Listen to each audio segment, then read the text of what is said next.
What up? It's your boy T-Bird here on The Reaction. Now, I said I was going to wait till I get back on my main channel up and running again before I do some kill counts. But since I'm already going to re-upload stuff I did recently on here, on my backup channel, on my main channel, once it's up and running, I might as well just get this out the way to finish up my second batch, so I can move on to the Chucky kill counts reaction y'all want me to do before I do my third batch, as well as this all. But anyway, I'm about to do the final video for my kill count, which is Terror Train, and this will be uploaded on my main channel once my main channel is up and running again. So there's another one I was curious of from watching the Golden Chainsaw Dull Machete video, and I'm like curious with the little soul thing, the little dial thing, and everything.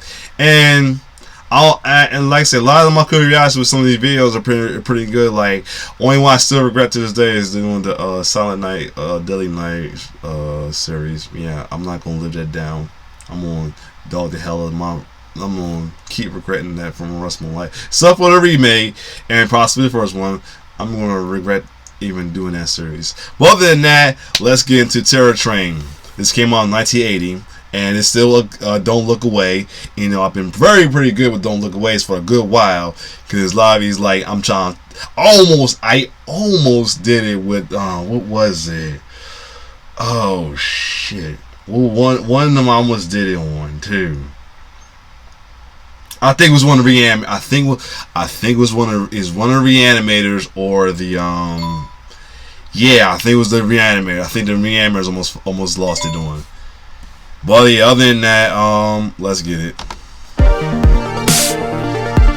No, it was the Happy New Year and welcome to the Kill Count. No, it was the one of the unfriendly one when dude stuck the knife through his head. Yeah. We tally up the victims in all our favorite horror movies. I'm James A. Janice, and as always, I'm dressed for the occasion, because you gotta start each new year feeling sleek, stylish, and sexy, baby. For this New Year's kill count, we're looking at Terror Train, a 1980 slasher starring Jamie Lee Curtis. Last year when I covered New Year's Evil, I foolishly said it was the only New Year's related horror movie I could find. Well, now I'm older and wiser, and I know about Terror Train, which is probably a much better known movie than New Year's Evil. Damn, if I knew that, I would have did that on New Year's as well too, but you live and learn. Anyway, even if it doesn't have a bitchin' titular song. I'm gonna be honest here, Terror Train was a big letdown for me. Producer Daniel Grodnick came up with the idea one night as Halloween on a Train, and 4 months later they were already shooting this thing. The total lack of pre-production shows, mostly because nothing fucking happens in this movie. But it is notable for featuring magician David Copperfield playing a magician. He's the featured entertainer on a train full of college kids who are bringing in the new year Amtrak style. Of course, as you'd expect for a slasher, there is a killer running around. How many victims will this mystery murderer acquire before the last stop? Let's find out and get to What is going to be the reason why this was picked last? The movie begins at a bonfire where the fraternity members of Sigma Phi Omega are bringing in the new year by burning their own banner? Maybe it's a frat thing. That whole system is Greek to me. Frat bro Doc Manley, seriously his character's name, is encouraging pledge Kenny Hampson to go after Jamie Lee Curtis's character Elena. You'll be forgiven if you didn't catch that though, because for some reason, these shots never properly frame the main characters we're supposed to be learning about. It's just a bunch of group shots, most of which have Kenny's back towards us. Probably a symptom of having a first-time director in Roger Spottiswoode, who up to this point had only edited films. They're very different skill sets. Kenny Hampson goes off to try and get some, but look out, Kenster. Turns out Doc is a practical jokester, which, like, come on, Doc, no one needs that guy in their friend group. And even worse, his props involve cadaver parts stolen from the med school he's studying at. The cowboy hat wearing friend Mitchie encourages her to go along with Doc's prank on Kenny that features more flashing lights than a scare tunnel at Halloween Horror Nights. It's among this epileptic setting that Elena lures Kenny into a bedroom with her, where she hides behind some curtains and encourages him to take off his clothes. Don't be shy.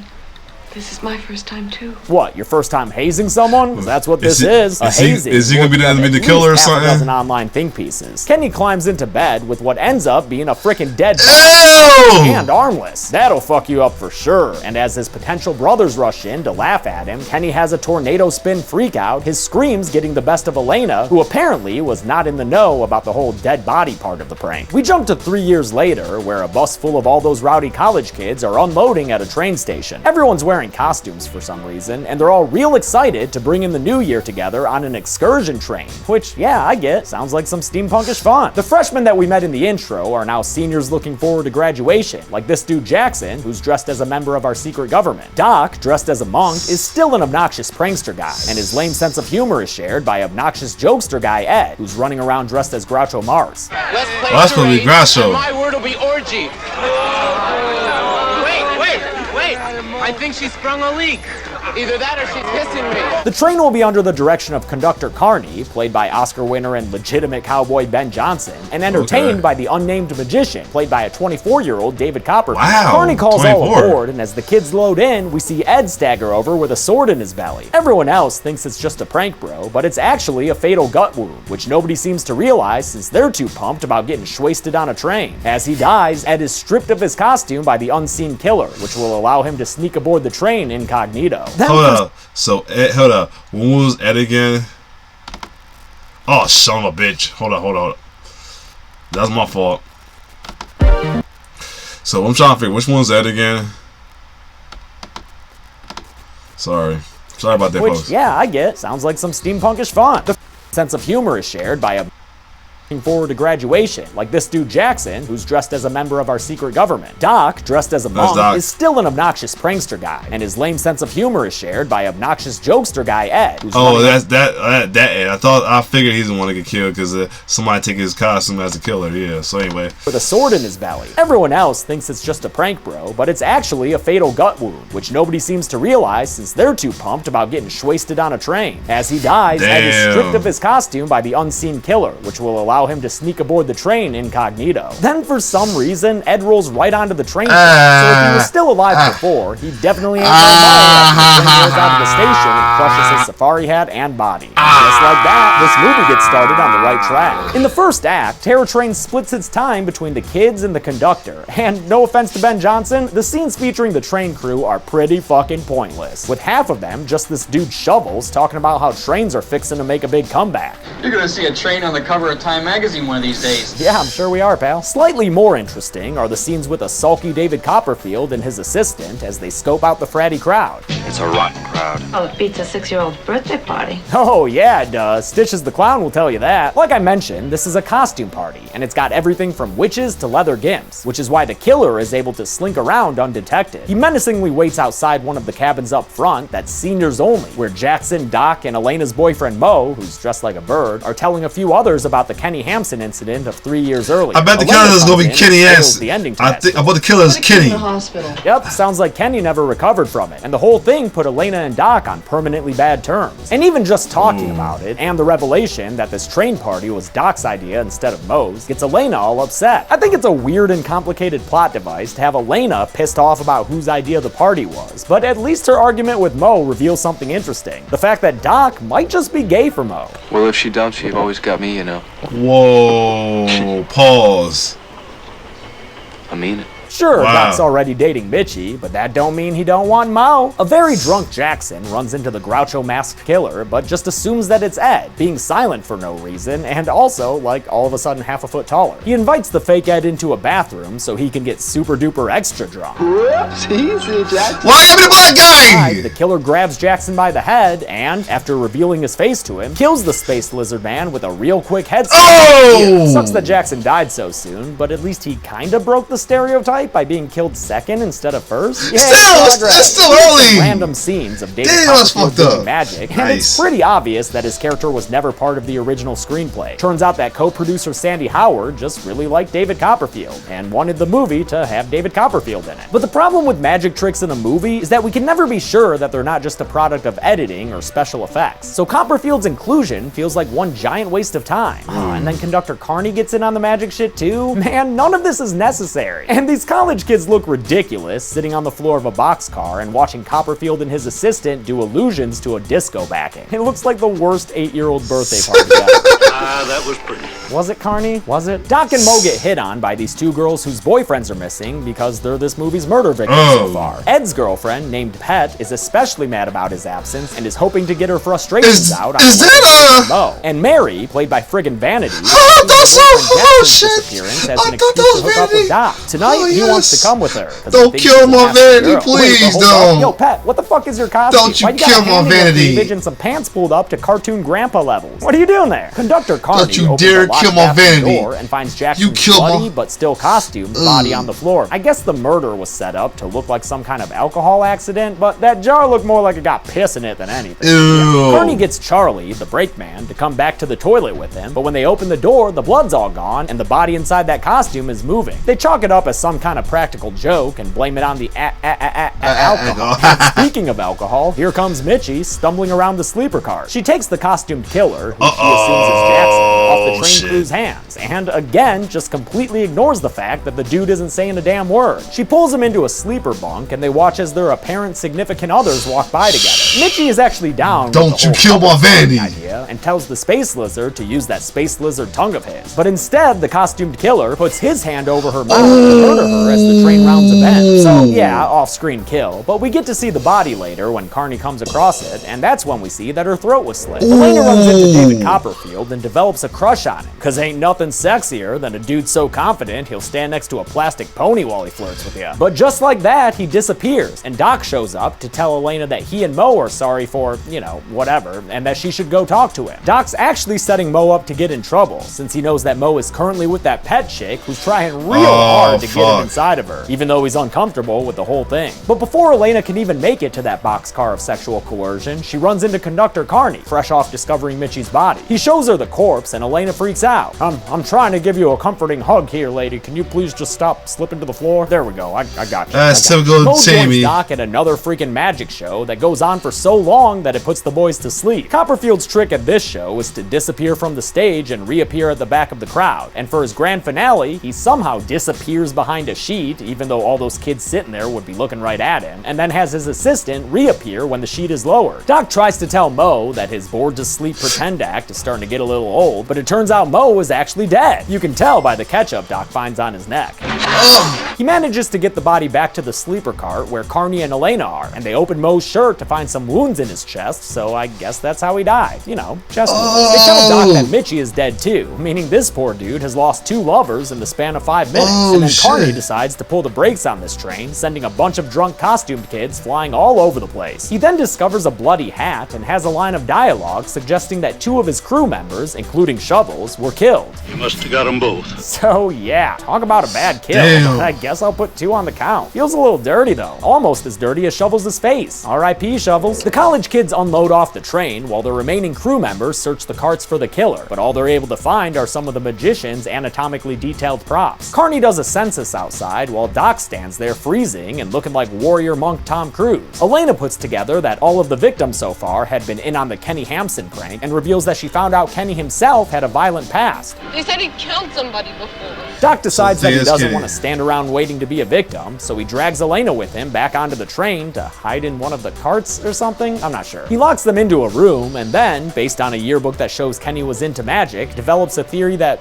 Kenny Hampson is actually David Copperfield? Presto changeo, the same little shit, good old Kenny Hamps. How does that work? Elena wants to warn the others about Kenny somehow being the magician, so she runs off and leaves Doc alone in the cart. He starts to get real paranoid, like stab at the empty air paranoid, until he eventually feels a hand on his shoulder. But he mistakes that hand for Mitchie's and assumes this whole thing has been some kind of payback prank. And since he doesn't bother to ever look up at the owner of the shoulder hand, his theory is proven wrong when he gets decapitated just off screen. Thankfully, after Carney's crew clears the train and everyone reboards, we get to see his body and his head when Carney finds them packed in a storage compartment. The effects are mediocre. I mean, look at that fake head. But at least Doc went out with one of those crazy death noises I love so much.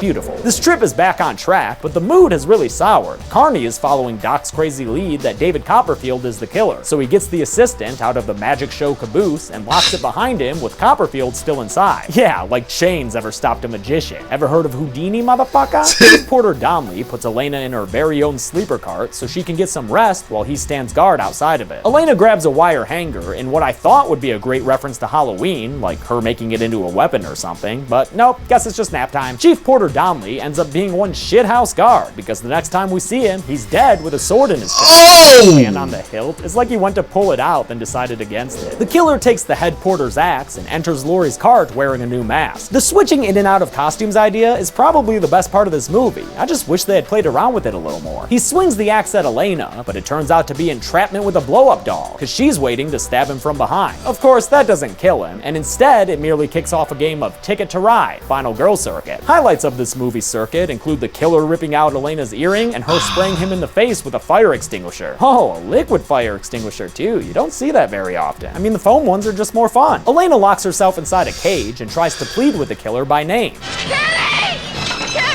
This distracts him enough for her to grab one of those metal receipt spike things and stab him in the frickin' head with it. Hell yeah, that's our final girl. The fight ends up between carts, where Elena manages to throw the killer off the train. But we all know the playbook here, so none of us are surprised when we see he's managed to hang on somehow. At least it's kinda cool when he appears outside Elena's window like a creepy frickin' vampire. Let me in, Elena. You have to invite me in. The train is just about back to the station when Elena decides to explore the magician's caboose. There she finds David Copperfield's corpse, stuffed inside a box with a couple of swords through his body. I'm no magician, but I don't think that's how you're supposed to do that trick, Davey. Elena goes to get help from Charlie the Brakeman, but after sitting down across a table from him, she sees that it's actually killer Kenny Hampson sitting there, wearing Charlie's clothes with a plastic mask. Although you could argue that Kenny probably killed Charlie for those clothes, I'm not gonna put him on the count because it's unconfirmed. I knew it was Kenny! It's different from the two crew members earlier, because they had a line of dialogue supporting their deaths. You must have got them both. See? He must have got them both. Kenny takes off his plastic mask to give us the movie's big reveal. Turns out, he's been David Copperfield's assistant. Oh, shit! Now, obviously, I'm not a huge fan of this movie, but I will give them this. For having the killer be the most obvious character, they managed to reveal it in a very surprising way. Wow. Elena tries to apologize to Kenny, but he ain't buying it. Instead, he growls at her to kiss him. Kiss me, Elena. Evoking the same thing she said to him back when they just prank bro'd him. Surprisingly, his throaty command works and she actually kisses him. But I guess kissing is Kenny's weakness, since it sends him into another bizarre spinning freakout that only ends after Carney walks in with a shovel and knocks Kenny straight out an open door of the train. Kenny falls quite some distance right onto a chunk of ice and slides into some freezing water. Since Kenny's name ain't Rasputin, I'm gonna go ahead and assume he's dead here and add him to the count. Yeah, movie, track that prop body floating down the stream. Put the money on the screen. Oh, and that's the way the movie ends, because after that, there's just one last shot of the train. Toot toot! How many kills did we have in our final? Look, they ain't come up any vanity. Let's find out at the year's final numbers. But first,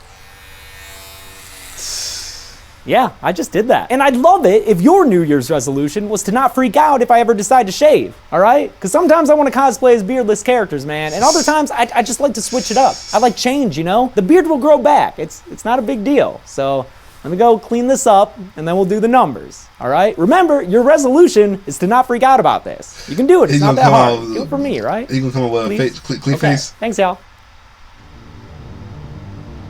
See? I'm still the same James, and the world is still turning. I counted 10 kills in Terror Train, even though 2 of them were those lame off-screen ones. Of the 10 victims, 9 were dudes and only 1 was a lady, since, you know, Kenny was just using the assistant persona to be an undercover killer. With a runtime of 97 minutes, that left us with a kill on average every 9.7 minutes. I'll give the Golden Chainsaw for coolest kill to Kenny Hampson. Most of these kills were real boring, and at least with this one, we got to watch a dummy float down a river. That's kind of fun. Dull Machete for lamest kill could go to the off-screen crew members, but let's actually give it to Mo. I don't buy that he was killed sitting right next to Doc in a crowd of people. Right. And from what? Stomach stabs? Get out of here. And that's it. Terror Train came out in 1980 and would be one of Jamie Lee Curtis's final slashers, since Roger Ebert's review of this thing kind of spooked her out of the genre. As for us, it is our last movie, at least for 2018. I'll have a new episode for you on Friday, but in the meantime, thank you all for the amazing year, and I hope that you usher in the new one with love and safe fun. So, until next year, I'm James A. Janice. Alright, so, and that's the end of my second batch of kill counts as well too. So yeah, so that's why she stopped doing horror movies. Well, for a while, because you know she get back to the Halloween franchise. So yeah, They killed my girl Vandy. That's good. RP Vandy though. But wow, that's crazy.